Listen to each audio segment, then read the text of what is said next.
Hello বন্ধুরা, তো অনেক দাদা কমেন্ট করেছে আমি পায়রাকে কি খাবার খাওয়াই, ওটা আপনাদের দেখাবো। আজকে দেখেন আমার একটা বন্ধু পায়রার ঘর বানাচ্ছে, তো ওটা আপনাদের দেখাবো। আমার মতোই পুরো সেম পায়রার ঘর হচ্ছে। তো এই দেখেন পায়রা তার ঘর তৈরি হচ্ছে। আর এই যে হলো মিস্ত্রি।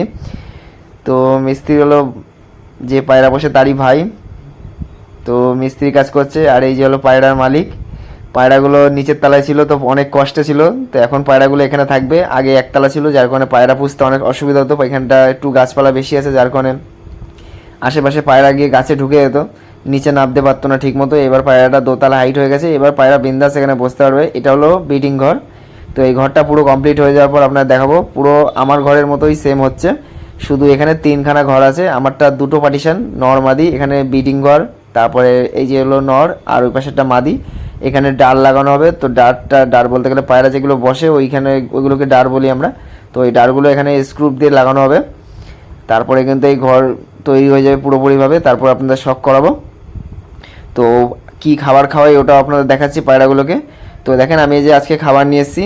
তো এখানে আমি গমটা একটু কম নিয়ে এসেছি। আর এই যে হলো মুরগির ম্যাশ, যেগুলো আমি বাচ্চা পায়রাকে খাওয়াই। তো এখানে 2 কিলো মুরগির ম্যাশ আছে। তো এগুলো বাচ্চা পায়রাকে খাওয়ানোর জন্য এগুলো নিয়ে এসেছি। তো এ দেখেন অনেক দাদা মুরগির ম্যাশ চেনে না, ও বড় বড় ঢেলা ঢেলা মুরগির ম্যাশ নিয়ে এসে, তো ওগুলো খাওয়াবেন না। যেগুলো একদম ছোট মুরগি খায় সেগুলো খাওয়াবেন। আর এখানে দেখেন গম দেবেন, মানে আমি একটা মাপ বলে দিচ্ছি, সেই রকম হিসেবে আপনারা পায়রাকে দেবেন। পায়রার কোনো সমস্যা হবে না।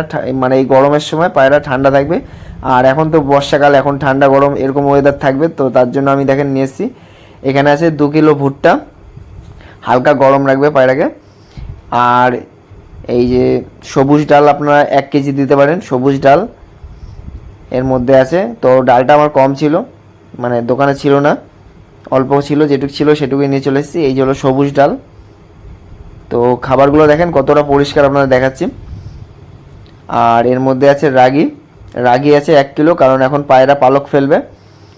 আর যত তেল জাতীয় খাবার খাবে তত ভালো, কিন্তু গরম খাবার বেশি না দেওয়াই ভালো। এখানে বাজরা আছে 2 কেজি।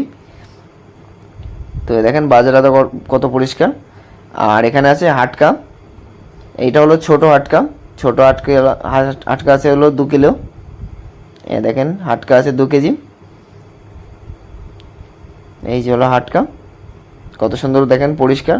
আর এখানে আছে মাইলো 6 কিলো। মাইলো বেশি দেওয়ার কারণ হলো মাইলোটা হলো ঠান্ডা খাবার। তো এখানে যে কটা গরম খাবার আছে ওকে একাই ঠান্ডা এই করে দেবে। ওই খাবারগুলো এখানে 3-4টে খাবার আছে যেগুলো গরম, ওই খাবারগুলোকে ঠান্ডা ও রাখবে। আর এটা হলো ঘাসের দানা, পায়রা ডিম বাচ্চার জন্য খুবই ভালো খাবার। ঘাসের দানা আছে 2 কেজি। আর আছে হলো, আর কিছু নেই। আর আছে হলো এইখানে আগের খাবারগুলো। তো ওর মধ্যে গমের পরিমাণটা একটু বেশি আছে, কারণ রেশন থেকে গম দিয়েছিল, সেখান থেকে অনেকটা গম বেশি মিশিয়ে ফেলেছিলাম এর মধ্যে। তো এই খাবারগুলো সব ধুয়ে তারপর আবার মিশিয়ে দেবো। আর এর মধ্যে 500 গ্রাম সর্ষে দিয়ে এগুলোকে বিকেলবেলা